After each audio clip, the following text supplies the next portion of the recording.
जब भी कोई घटना, विषय, मुद्दा या परिवर्तन समाज को झंझोड़ता है, उद्वेलित करता है, तब शुरू होती है एक बहस।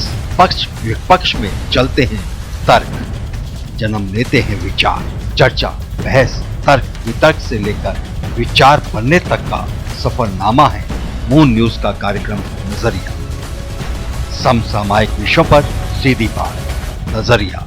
स्थानीय मुद्दों पर आपकी आवाज, नजरिया। नमस्कार, मून टीवी में आपका स्वागत है। मध्य जनवरी आते ही आम आदमी की उम्मीदें और दुश्चिंताएं परवान चढ़ने लगती हैं। वजह भी है, देश और राज्य के स्तर पर बजट की तैयारियां अंतिम चरण में हैं। किसको क्या मिलेगा, किसको क्या उम्मीदें हैं और किसको क्या चिंताएं हैं, इन सब पे चर्चाएं आम हो चुकी हैं। बजट को सरल शब्दों में परिभाषित करना एक गूढ़ विषय है। साधारण तरीके से आपके सामने रख रहे हैं हमारे सहयोगी CA Nitesh Gupta. CA Nitesh Gupta institute of chartered accountant Agra शाखा के अध्यक्ष रहे हैं एवं उद्योग एवं सरकारी नीतियों और योजनाओं को विभिन्न मंचों पर अपने विचार रखते आए हैं। यही कारण है कि मून टीवी बजट जैसे गंभीर विषय को सरल साधारण तरीके से अपने दर्शकों के समक्ष रखने हेतु नितेश जी जैसे अनुभवी प्रोफेशनल के साथ उपस्थित है अपने कार्यक्रम अर्थचक्र सुनो सरकार में। इसमें हम आपको बजट, जो कि एक केंद्रीय बजट पर पेश होने वाला है, तब तक हम विभिन्न वर्गों, विभिन्न उद्योगों की क्या उम्मीदें हैं, क्या चिंताएं हैं, उनसे आपको अवगत कराते रहेंगे और सरकार से वो क्या चाहते हैं, वित्त मंत्री जी से वो क्या चाहते हैं, इन सबको आपके सामने रखेंगे सीए नितेश गुप्ता और अपने कार्यक्रम अर्थचक्र सुनो सरकार में। तो आइए चर्चा सौंपते हैं सीए नितेश गुप्ता जी को। जी सीए नितेश जी। बहुत बहुत धन्यवाद दीक्षित जी। इस मंच पे आज एक डिस्कशन का मौका है और कुछ प्रोफेशनल्स साथ में हैं, तो मैं उन प्रोफेशनल्स का एक परिचय करा दूं। तो सबसे पहले मैं आंचल जैन जी हैं, जो कंपनी सेक्रेटरी हैं और the institute of company secretaries की आगरा शाखा की जो कमेटी है उसका पार्ट रही हुई हैं। मैडम का एक बहुत अच्छा और लंबा एक्सपीरियंस है अपने करियर में। डॉक्टर अमृत गोयल जी हैं, जो प्रोफेसर हैं एसएन मेडिकल कॉलेज में, तो डॉक्टर साहब का भी एक लंबा अनुभव है अपने एरिया में। और सीए हैं आलोक अग्रवाल जी, जो इंस्टीट्यूट ऑफ चार्टर्ड अकाउंटेंट्स की आगरा शाखा के पूर्व अध्यक्ष हैं और आपका भी एक अच्छा अनुभव है। तो ऐसे अनुभवों के साथ में मेरे को पूरी अपेक्षा है कि हम लोग बजट जो आने वाला है तो इस पर एक अच्छी चर्चा, जो प्रोफेशनल्स क्या राय रखते हैं इस बजट के ऊपर, तो एक अच्छी चर्चा हम लोग आगे बढ़ा सकते हैं। सी नितेश जी, जैसे कि हम अपने दर्शकों को बताना चाहेंगे कि 1947 से, यानी कि जब देश आज़ाद हुआ तब से लेकर अब तक कुल 73 वार्षिक बजट, 14 अंतरिम बजट और 4 विशेष या मिनी बजट देश के सामने सरकारें प्रस्तुत कर चुकी हैं।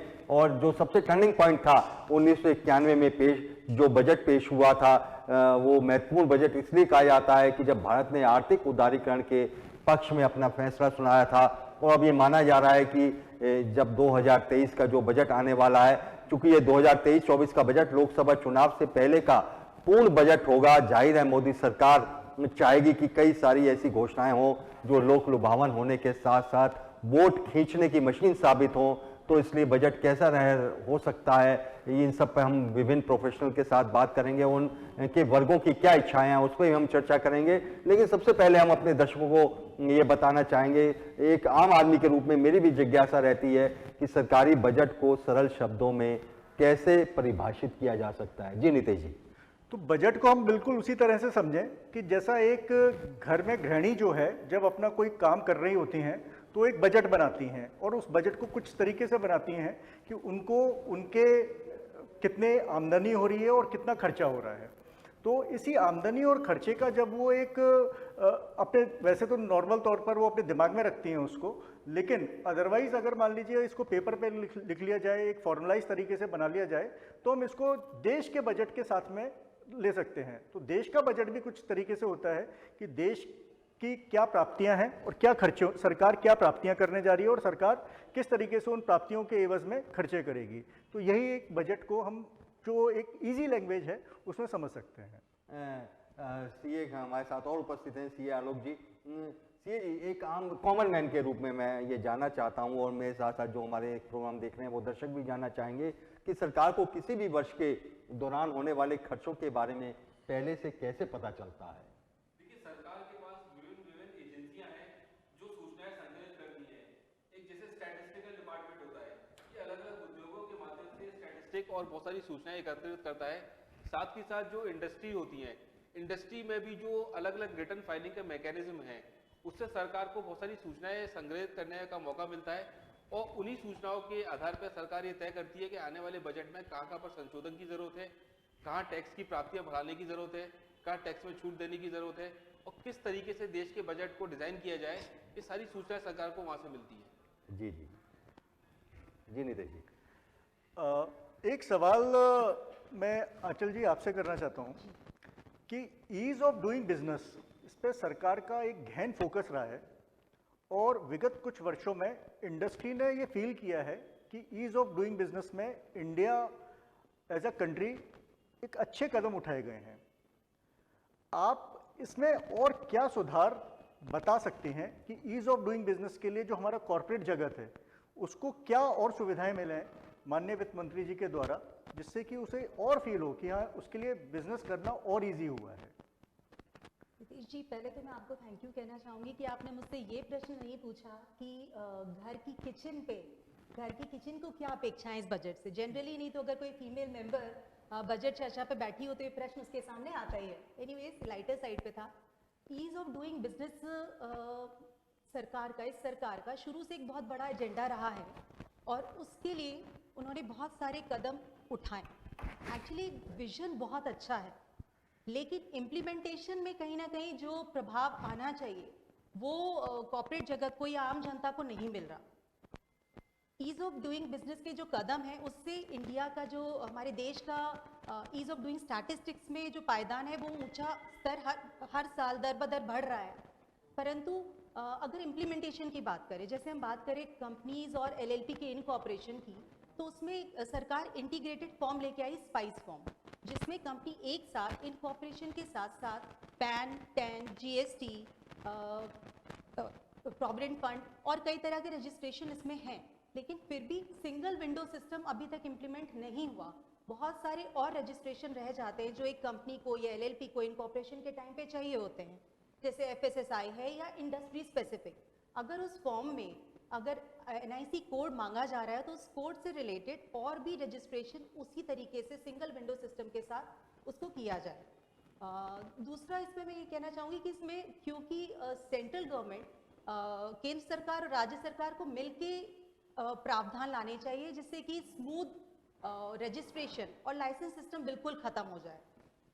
हम बात करते हैं अमालगमेशन, जो कंपनीज आपस में अमालगमेट होती हैं, कंपनीज के स्तर पे बात करी जाए तो उसमें भी कहीं ना कहीं चीज़ें जो हैं वो मैच नहीं खाती हैं। लाइक सपोज कंपनी अमालगमेट होने के बाद जब हाई कोर्ट के ऑर्डर से कंपनी अमालगमेट हो रही है, उसके बाद भी उसको स्टैम्प ड्यूटी अलग से म्यूटेशंस के लॉज क्लियर नहीं है। तो ये सारी चीज़ें अभी भी ईज ऑफ डूइंग बिजनेस को पूरी तरीके से हम कह सकते हैं कि एक्चुअली ईज नहीं आया है। और जो साइट है जिस पे रजिस्ट्रेशन होता है, मिनिस्ट्री ऑफ कॉर्पोरेट अफेयर्स, आप मानिए कि साल में 3 महीने चेंजेस ला रहे हैं, बट इस चेंजेस का इम्प्लीमेंटेशन करने के लिए जो वर्कफोर्स लगी हुई है, हमारे पास पूल ऑफ टैलेंट है, लेकिन उस पूल ऑफ टैलेंट को इतने अड़चन क्यों आती हैं? क्योंकि 3 महीने करीबन अगर माने साल भर में तो साइट बंद रहती है, हर 6 महीने में फॉर्म चेंज हो रहे हैं। तो इस पे सरकार को थोड़ा सा ईज ऑफ डूइंग बिजनेस में और क्लैरिटी लानी चाहिए इस बजट में। हम उनसे पूरी उम्मीद रखते हैं इसको। बहुत बहुत धन्यवाद मैडम। एक सवाल मेरा आलोक जी आपसे है कि इनकम टैक्स का एक सेक्शन है, सेक्शन 44 AD, जिसमें कि ऑडिट, अगर मान लीजिए एक असेसी 8% से ज़्यादा अगर अपना प्रॉफिट दिखा लेता है तो उसको ऑडिट की बाध्यता नहीं रहती है। इसको अगर मैं कंपेयर करूं प्रोफेशनल से, तो प्रोफेशनल्स को आउट ऑफ एवरी 100 रुपीज़ जो वो 100 रुपये कमा रहे हैं, उसमें से 50 रुपया न्यूनतम उनको अपना प्रॉफिट दिखाना होगा। तो क्या आपको ऐसा नहीं लगता कि ये एक बहुत बड़ा फिगर है 50% का, क्योंकि खर्चे जो हैं वो पिछले कुछ समय में काफ़ी बढ़ गए हैं, तो इतनी बचत नहीं होती है। तो क्या आपकी इसमें वित्त मंत्री जी से कोई अपेक्षा है कि इस सीमा को कुछ कम किया जाए, या ये सही है? निश्चित रूप से नितेश जी, इसमें अगर हम बात करें व्यापारियों की, तो व्यापारियों के लिए प्रावधान जो है वो 8% का है। अगर 8% प्रॉफिट दिखाते हैं तो उनको अपने बहुत सारे खर्चे जो अपने करते हैं उसका हिसाब किताब रखने की ज़रूरत नहीं है। वहीं प्रोफेशनल्स के लिए इन्होंने किया हुआ है कि 50% आपको मिनिमम अपना प्रॉफिट जो है वो दिखाना है आय के रूप में। तो मुझे ऐसा लगता है कि आज के समय में ये प्रोफेशनल्स की जो वर्किंग कॉस्ट है वो बहुत बढ़ चुकी है। पहले जैसा प्रोफेशन की स्थिति नहीं है जहाँ पर एक बहुत मिनिमम खर्चों में आप अपना काम चला लेते थे। आज ऑफिस के सेटअप हैं, स्टाफ की सैलरीज हैं, इलेक्ट्रिसिटी कॉस्ट है, इंटरनेट एक्सपेंसेस हैं, दुनिया भर की चीज़ें हैं जो आज कॉस्टिंग का पार्ट बन गई हैं। तो 50% जो कॉस्ट को इन्होंने कहा कि आप 50% अपना बेसिक मिनिमम प्रॉफिट दिखाइए, वो मुझे ऐसा लगता है कि आज के समय में बहुत ज़्यादा है। सरकार को उस पर एक मंथन करने की बहुत अच्छी आवश्यकता है और तेज़ी से इसके साथ मंथन करने के लिए सरकार को कम से कम इस तरीके से करना चाहिए कि वो एक रीजनेबल लेवल पे आए। शायद अगर मैं बात करूं तो 25-30% या 35% के स्तर पे अगर वो ला सके इसको, तो जो प्रोफेशनल्स हैं उनके लिए बड़ी राहत होगी। क्योंकि प्रोफेशनल जो है वो छोटे एक सर्विस प्रोवाइडर के रूप में काम करते हैं। रिसीट्स की अगर मैं बात करूंगा, एक एवरेज प्रोफेशनल की रिसीट 15 लाख, 20 लाख, 25 लाख, 30 लाख होती है। तो मुझे नहीं लगता कि सरकार को इससे बहुत ज़्यादा अपेक्षाएं इस बात की होंगी कि टैक्स उनको बहुत ज़्यादा बढ़ के मिलेगा। लेकिन जो प्रोफेशनल्स हैं वो देश में सरकार की स्कीम को इम्प्लीमेंट करने के प्रोसेस में लगे रहते हैं, अपनी सेवाओं के माध्यम से बिजनेस को फैसिलिटेट कर रहे हैं, अलग अलग वर्गों को फैसिलिटेट कर रहे हैं। तो कहीं ना कहीं प्रोफेशनल्स के लिए सरकार को इसमें ज़रूर राहत की बात सोचनी चाहिए। और वित्त मंत्री से मेरा यह इस मंच के माध्यम से निवेदन रहेगा कि प्रोफेशनल्स के लिए वो 50% की जो लिमिट है उसको कम करके एक रीजनेबल लेवल पे लेके आए। बहुत बहुत धन्यवाद आलोक जी। और जो प्रोफेशनल्स में अगला सवाल लूँ उसके पहले थोड़ा प्रोफेशनल्स को मैं क्लियरिफाई कर दूँ। प्रोफेशनल्स वर्ग में doctors, engineers, chartered accountants, company secretaries, advocates, ये सभी कवर्ड हैं। तो अगर ये राहत मिलती है तो एक बड़े वर्ग के लिए ये राहत केटर करती है। डॉक्टर अमृत गोयल जी, आपसे मेरा क्वेश्चन है, क्योंकि आप मेडिकल प्रोफेशन से हैं, तो ऐसे कुछ फिगर्स हैं मेरे पास में कि लास्ट ईयर जो बजट है हमारा मेडिकल जो हेल्थ बजट है वो करीब करीब 16.5% से गवर्नमेंट ने उसको बढ़ाया। सरकार का अपना प्रयास है, सरकार हर समय एक अच्छा कदम उठा रही है हेल्थ एरिया में, लेकिन फिर भी आपको क्या लगता है कि कहाँ पर सुधारों की दरकार है? देखिए, धन्यवाद दीक्षित जी, पहले कार्यक्रम में बुलाने के लिए। दीक्षित जी, जो सरकार का बजट बढ़ता जा रहा है, पहले कभी 7-8 साल पहले 1.4% जीडीपी हुआ करता था, 2.1% जीडीपी बढ़ता जा रहा है और कोविड के टाइम में ये और हाशिए पे आ गया है। मेरे ख्याल से कोई भी जनमानस या कोई आदमी नहीं होगा जिसने इस समय हेल्थ की नीड को फील नहीं किया हो या उसे डॉक्टर के अस्पताल की ज़रूरत नहीं पड़ी हो। उसी को आगे लेते हुए हमारी सरकार ने भी आगे बढ़ के मेडिकल कॉलेज स्थापित किए हैं, डिस्ट्रिक्ट लेवल पे सुविधाओं को बढ़ाया है, टेली हेल्थ को स्टार्ट किया है। लेकिन जो 86,000 करोड़ हम देख रहे हैं, ये एक पूर्ण बजट है। इसके अंदर सब डिवीजन भी होना चाहिए। जैसे हम देखें कि इंफ्रास्ट्रक्चर पे सरकार ने 400% अतिरिक्त खर्चा किया है जो पिछले बार से है, जबकि वहीं पे मैन पावर वगैरह में इतना खर्चा नहीं बढ़ पाया है। हमें चाहिए कि एक कंबाइंड लेवल पे सब चीज़ चले, जिससे कि जो सरकार की मंशा है वो आखिरी आदमी तक या शहर के हमारे भारतवर्ष के आखिरी मील तक वो चीज़ सुविधा उसे प्राप्त हो सके। अब जैसे कि आयुष्मान भारत योजना है हमारी या कोई और योजना है, ये हॉस्पिटलाइजेशन पे एक्टिव होती हैं। इंफ्रास्ट्रक्चर मेडिकल कॉलेज के लेवल पे या डिस्ट्रिक्ट हॉस्पिटल के लेवल पे एक्टिव होता है, जबकि एज अ कॉमन आदमी हम जनमानस को देखें या अपनी फैमिली में देखें, हम एज डॉक्टर के पास ओपीडी में जाते हैं, हम एक प्राइमरी हेल्थ सेंटर पे जाते हैं जहाँ पे एक ओपीडी स्टेटस पे हम चाहेंगे कि उनको पूरा का पूरा हेल्प, दवाइयाँ, जांचें और उनको कंसल्टेशन वहीं के वहीं प्राप्त हो जाए और उनको आगे लेवल पे नहीं जाना पड़े, जो कि अभी इस पे फोकस हमारा नहीं आ पाया। डॉक्टर अमृत, एक क्वेश्चन और उठता है कि जैसे अभी हमने पिछले 2 सालों में कोविड जैसी महामारी को झेला है, वो अभी भविष्य का पता नहीं है, अभी फिर जैसे हम चाइना में देख रहे हैं वो उसका कोविड काफ़ी सफ़र कर रहा है। तो इस तरह की महामारी फिर कभी हमारे देश पे झपट्टा मारे या हमारा देश उससे सफ़र करे, तो उसके लिए किस तरह की तैयारी हो और सरकार को क्या क्या प्रावधान करना चाहिए बजट में जिससे हम उसका सामना आसानी से कर सकें? देखिए, कोविड जैसी एक महामारी से हमारे देश ने इसे संघर्ष किया, वो दुनिया में काबिल तारीफ था और कई देश ऐसे नहीं कर पाए। और मैं समझता हूँ कि आगे भी ऐसी कोई महामारी आएगी तो हमारा देश फिर से एक तटस्थ तरीके से उसके अगेंस्ट खड़ा रहेगा। दूसरी बात है कि इंफ्रास्ट्रक्चर बढ़ गया है, जो एक आईसीयू केयर का सिस्टम था वो हर जगह विकसित हो गया है। तीसरा एक डिजास्टर मैनेजमेंट सिस्टम इन्फोर्स किया गया है, जिसमें कि कोई इस तरह की आपदा आती है, जैसे बीमारी ही हो या कुछ हो, तो वो चीज़ें एक्टिवेट हो जाती हैं और एक स्पेशल टास्क फोर्स उस चीज़ के ऊपर पूरा कंट्रोल लेके एक डायरेक्शन देती है।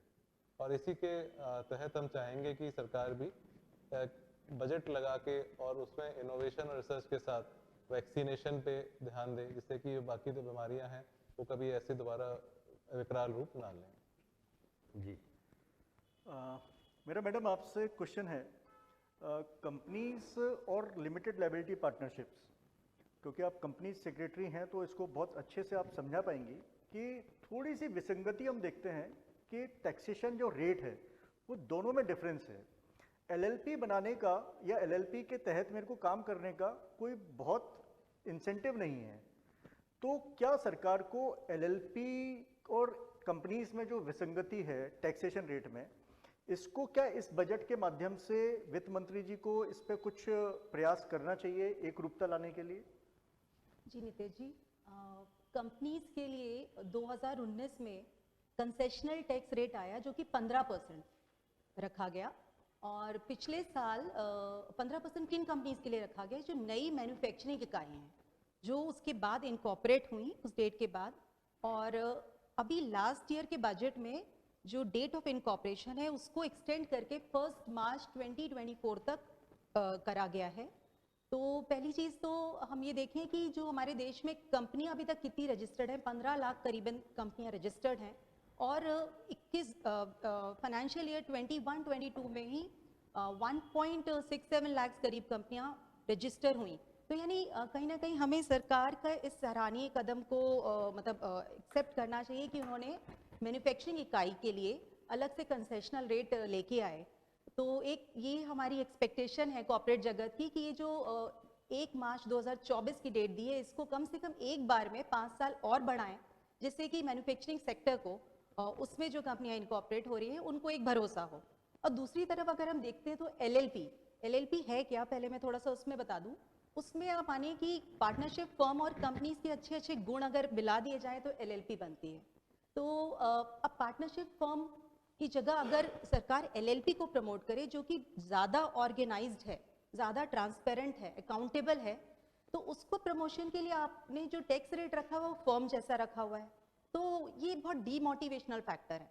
तो कहीं ना कहीं उस रेट को कंपेटिटिव बनाएं कंपनीज के जैसे ही, जिससे कि ज़्यादा से ज़्यादा एलएलपी में काम हो सके और मोर ऑर्गेनाइज स्ट्रक्चर को प्रमोट करें। तो हमें पूरी उम्मीद है कि इस बार सरकार हमारी वित्त मंत्री जी जो उनका बजट पेश करेंगे 1 फरवरी को, उसमें एलएलपी के लिए कंसेशनल टैक्स रेट ज़रूर लेके आएँ। और ये देखिए ये जो रेवेन्यू अगर कहीं ना कहीं सरकार के पास डायरेक्ट टैक्स से कम होता है, लेकिन अगर कंपनीज और एलएलपी जितनी ज़्यादा बनती है, जितना ज़्यादा काम होता है या मैन्युफैक्चरिंग सेक्टर में काम होता है, तो वो कहीं ना कहीं हमारी जीडीपी को कंट्रीब्यूट करता है, एम्प्लॉयमेंट जनरेट करता है और साथ ही साथ अपस्किलिंग भी करता है। बहुत अच्छा आपने समझाया इसको। और दर्शकों के लिए मैं एक चीज़ और बता दूं कि एलएलपी पे अगर टैक्सेशन रेट जो है वो अगर तार्किक तौर पर ठीक हो जाता है तो ये एमएसएमई सेक्टर के लिए भी एक अच्छा बूस्ट होगा। डॉक्टर साहब आपसे सवाल है मेरा, आयुष्मान भारत जो है वो एक अनूठा प्रयास रहा सरकार का और कई सारे परिवार इसके कवरेज के दायरे में लाए भी गए, लेकिन इसका इम्प्लीमेंटेशन अभी भी एक इशू है। तो उस दिशा में आपका क्या सुझाव हो सकता है कि इसका इम्प्लीमेंटेशन अच्छा हो जाए? देखिए, आयुष्मान भारत प्रधानमंत्री जन आरोग्य योजना एक बहुत ही महत्वाकांक्षी योजना है सरकार की, और करीब 6,500 करोड़ पिछले बजट में इसके ऊपर एलोकेट किया गया था। ये गरीब परिवारों करीब 50 करोड़ फैमिलीज को लोगों को कवर करती है। और लेकिन एक आयुष्मान में जो 3 ऊपर विकसित है, एक doctors, drugs end devices and quality, DDD और Q के नाम से हम जानते हैं। तो इसमें सारे के सारे बेनिफिट हमारे हॉस्पिटलाइजेशन पे हैं, जबकि अपने पहले भी कहा था कि आधे से हमारी फैमिलीज में या कितने लोग हॉस्पिटलाइज होते हैं, या अपने जीवन काल में हम शायद 1 या 2 बार किसी फैमिली में होते हैं, परंतु महीने में 1 बार जरूर कोई ना कहीं डॉक्टर या दवाई लेने जाते हैं। वो चीज़ इसमें कवर नहीं हो पा रही है। तो वो एक तो हमें वो कवर करना है, डायबिटीज़ है, कोई डायबिटिक है, कोई उस चीज़ में अपना दवाई लेना है, उसको टेस्ट कराना है। और दूसरा जो अभी सरकारी संस्थानों और इसमें लिमिटेड है, अगर हम थोड़ा सा इसका कॉस्ट ऑफ रीइंबर्समेंट बढ़ाते हैं तो कई प्राइवेट हॉस्पिटल्स भी इसमें एम्पैनल होकर उसको लाभ देने के लिए सक्रिय हो जाएंगे और इसका जो डिस्ट्रीब्यूशन है वो बढ़ सकता है। डॉक्टर साहब, आपने बहुत अच्छा समझाया, क्योंकि आम तौर पर हम ये देखते हैं कि शायद दवा खरीदना हर परिवार में एक रोज की प्रक्रिया है, तो उसको अगर कहीं से सरकार जो है वो आम जनमानस के लिए अगर उसको इजी बनाती है तो शायद वो सबके लिए फ़ायदेमंद हो सकती है। मेरा एक सवाल आलोक जी आपसे है कि पिछले कुछ टाइम में हमने देखा कि शेयर मार्केट जो है हमारा, जो कि एक इकोनॉमी का रिफ्लेक्टर है, तो इसमें जो है वो एक अच्छी तेज़ी रही है। और बीच में आपने देखा होगा कि अमेरिका जैसे मार्केट्स जो है वो एक डाउनवर्ड ट्रेंड में थे, लेकिन हमारे इंडियन मार्केट को जो हमारे भारतीय निवेशक हैं इन्होंने बहुत हद तक संभाले रखा, जबकि फॉरेन इंस्टीट्यूशनल इन्वेस्टर्स जो है वो इंडिया से बाहर जा रहे थे। तो ऐसे में, और डीमैट अकाउंट का भी एक नंबर है जो कि काफ़ी अच्छा बढ़ रहा है, करीब करीब 10 करोड़ डीमैट खाते हैं हमारे यहाँ पर। तो आपका ऐसा विचार है कि वित्त मंत्री जी को इस दिशा में कुछ ऐसे कदम उठाने चाहिए कि जो कंपनीज हैं इनकी तरलता बढ़ी रहे, इनके पास पूंजी रहे, जिससे कि ये अपनी अगर कोई भी योजना अगर इनको बड़ी करनी है तो वो एक हमारे देश का भरोसा रहे इन कंपनीज के ऊपर, और हम लोग जो है वो एज अ इंडियन इन्वेस्टर्स जो है वो इन कंपनीज में इन्वेस्ट कर सकें शेयर मार्केट के थ्रू। तो इसको किस तरीके से जो है वो एक अच्छा इस योजना को बनाया जा सकता है? बहुत ही अच्छा सवाल किया नीतीश जी आपने।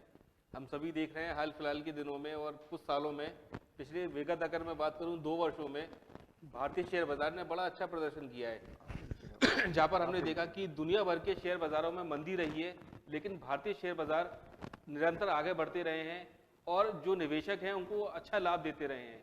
और हमने ये भी देखा है कि पहले ऐसा होता था कि जो विदेशी निवेशक होते थे, जब भी वो भारत से अपना पैसा निकालते थे तो शेयर बाजार में उथल पुथल हो जाती थी, शेयर बाजार नीचे आ जाता था। लेकिन पिछले विगत 2 वर्षों में ऐसा देखने को मिला है कि जब भी विदेशी निवेशकों ने अपना पैसा बाहर निकाला है तो उनकी जगह भारतीय निवेशकों ने अपना पैसा लगा लिया है। यानी कि भारतीय निवेशकों का भी रुझान शेयर मार्केट की तरफ बढ़ा है और शेयर बाजार की तरफ अपना पैसा लगाने की एक रुचि लोगों में बढ़ी है। जैसा कि आपने खुद कहा कि डीमैट खाते हमने देखा कि 10 करोड़ से पार हो चुके हैं, तो ये विगत कुछ वर्षों में आप ये मान के चलिए कई करोड़ डीमैट खाते खुले हैं। जो युवा भारतीय है उसका रुझान बढ़ा है। और हम आजकल देख रहे हैं टीवी पे बहुत एक व्यापक एडवर्टाइजमेंट है, म्यूचुअल फंड सही है। तो म्यूचुअल फंड सही होने का मतलब यही है कि शेयर मार्केट में वो पैसे को लाने की बात कही जा रही है, भारतीय कंपनियों में विश्वास बढ़ाने की बात कही जा रही है। जो नई नई भारतीय कंपनियां हैं जो शेयर मार्केट में अपना पूंजीकरण बढ़ा रही हैं, हमने देखा हाल फिलहाल के वर्षों में गौतम अदानी या अंबानी की अगर हम बात करें तो उनका बाजार पूंजीकरण इतना बढ़ा है कि वो विश्व के टॉप उद्योगपतियों में शुमार किए जाने लगे हैं, जो कहीं ना कहीं भारतीय होने की वजह से हम लोग मान के चले कि हमारे लिए गर्व की बात है कि भारतीय कंपनियां आज, अगर मैं बात करूं ग्लोबल लेवल पे, तो ग्लोबल लेवल पे उनकी रिकग्निशन बढ़ती जा रही है। तो लेकिन इसका एक दूसरा पहलू ये है कि सरकार ने पिछले कुछ 2 या 3 वर्ष पुरानी बात है, 2018 की शायद बात है, शेयर मार्केट में पहले जो आप निवेश करते थे और 1 साल के बाद यानी आपका जो कैपिटल गेन लॉन्ग टर्म माना जाता था, जो आपका पूंजीगत कैपिटल गेन जो आपका लाभ होता था उस पर टैक्स नहीं होता था शेयर मार्केट में। लेकिन 2018 में वित्त बजट में इन्होंने उस पर टैक्स लगाने का प्रावधान कर दिया, जिसकी वजह से कहीं ना कहीं थोड़ा सा ऐसा देखने में आया कि एज ए इन्वेस्टमेंट इंस्ट्रूमेंट लोगों ने इसमें थोड़ा सा निवेश कम किया था उस समय। हालांकि शेयर मार्केट में चूंकि ग्रोथ है तो लोग निवेश कर रहे हैं, लेकिन इसको और ज़्यादा लुभावन बनाया जा सकता है अगर इसकी टैक्स रेट को कम किया जा सके, या पुरानी वाली स्कीम की तरह अगर लॉन्ग टर्म कैपिटल इन्वेस्टमेंट है, कोई आदमी अपनी पूंजी को शेयर मार्केट में लंबे समय के लिए इन्वेस्ट करना चाहता है, तो बशर्ते ऐसा ना हो कि 1 साल के बाद आप उसको लॉन्ग टर्म में टैक्स से फ्री करें, आप 3 साल या 5 साल का समय भी रख सकते हैं। तो मुझे ऐसा लगता है कि लंबे समय के लिए शेयर मार्केट में पूंजी का निवेश आएगा, कंपनियों की साख बढ़ेगी, भारतीय शेयर बाजार की साख बढ़ेगी, और जो विदेशी निवेशक हैं उनके बीच में भी ये बात जाएगी कि भारतीय शेयर बाजार बड़े स्टेबल हैं, यहाँ पैसा लगाना एक फायदे का सौदा है और कहीं ना कहीं देश में पैसा आएगा और देश को लाभ मिलेगा। आलोक जी, इसी संदर्भ में क्योंकि हम लोग इन्वेस्टमेंट को कैसे जो है इंसेंटिव रहे, आम निवेशक के लिए। तो आपकी राय में डिविडेंड, अगर आप हमारे दर्शकों को डिविडेंड भी समझा दें कि डिविडेंड कंपनी के तहत क्या है और उसकी टैक्सेशन, और क्या इसमें भी कोई राहत की हम वित्त मंत्री जी से निवेदन कर सकते हैं? बहुत ही एक अच्छी आपने बात पूछी है नितिन जी। मैं अपने दर्शकों के लिए बता दूं कि कोई भी आप जब शेयर मार्केट में निवेश करते हैं तो क्यों करते हैं। शेयर मार्केट में निवेश करने का मतलब ये होता है कि आपने कंपनी में साझेदारी करी है, आप कंपनी के शेयर होल्डर हैं, यानी कंपनी के हिस्सेदार हैं। जब कंपनी के हिस्सेदार हैं तो कंपनी में जो मुनाफा हो रहा है, जो प्रॉफिट हो रहा है, उसमें भी आपकी भागीदारी है। तो जो कंपनी का मुनाफा है जो शेयर होल्डर्स को दिया जाता है उसको डिविडेंड का नाम दिया जाता है। यानी कि कंपनी जब भी प्रॉफिट कमाएगी और उस प्रॉफिट का अपना हिस्सा जब भी अपने शेयर होल्डर्स के बीच में बांटेगी तो उसको डिविडेंड का नाम दिया जाता है। तो डिविडेंड पे पहले क्या होता था कि कंपनी के स्तर पर टैक्स लगाने का प्रावधान था। यानी कंपनी जब भी डिविडेंड डिस्ट्रीब्यूट करेगी, शेयर होल्डर्स के बीच में बांटेगी, तो कंपनी को उस पर टैक्स लगाना होता था। और शेयर होल्डर्स को जब वो डिविडेंड मिलता था तो उनके हाथ में वो टैक्सेबल नहीं होता था, फ्री माना जाता था, एग्जेम्प्ट माना जाता था।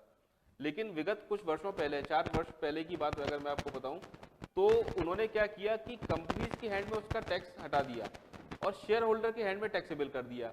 यानी कि आज अगर मैं रिलायंस इंडस्ट्रीज में इन्वेस्टमेंट किया हुआ हूं और मुझे रिलायंस इंडस्ट्रीज से डिविडेंड मिलता है, यानी रिलायंस ने जो मुनाफा कमाया उसका शेयर मुझे मिलता है, तो मुझे उस डिविडेंड पर टैक्स देना पड़ेगा।